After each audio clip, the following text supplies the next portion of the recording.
during the father of BP Duterte, kinall out nila yung mga ganyang statements issued by the former Vice President, si Leni Robredo. In fact, sinasabi nga nila at galit na galit sila na you are painting a bad picture ng Pilipinas pagka ganyan ang sinasabi mo. But I remember that what the former Vice President was saying was based on data that she was holding on to. Di ba? Meron siyang pinapakitang mga dokumento. And there was no,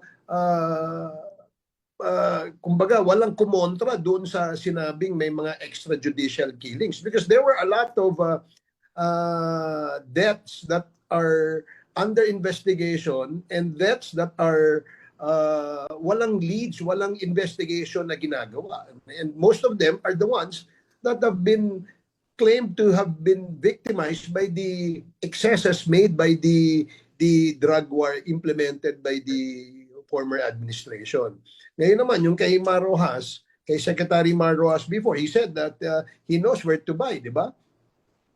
Because based on the intelligence report probably shared with him by his PNP before, alam niya kung saan nakakuha. At palagay ko, pwede niyang panindigan at patunayan yun kung sakasakaling inaccept yung challenge siya. Because he made a challenge, I remember, no, openly on national TV, sinabi niya na if you want, I can tell you where to get and paano kukuha ng ganyan. No? Doon naman sa sinabi ni VP Duterte ngayon, parang yun ang nakakabahala. No? Sa gaya ng sinabi ko kanina, medyo hindi dapat na nagsasalita ng ganon, no? Ang isang vice presidente, considering that her office that she represents must have a very, very high standards of propriety, decency, and of course, dignity. Now, if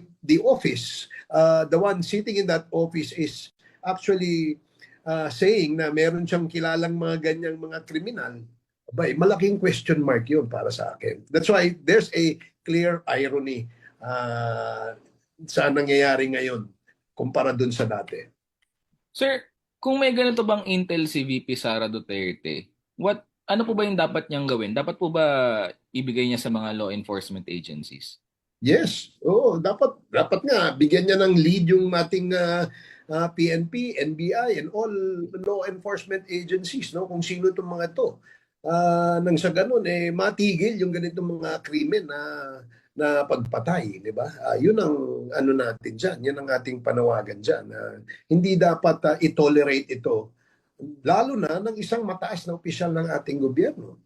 Dahil nakakabahala ito. No? This is very alarming.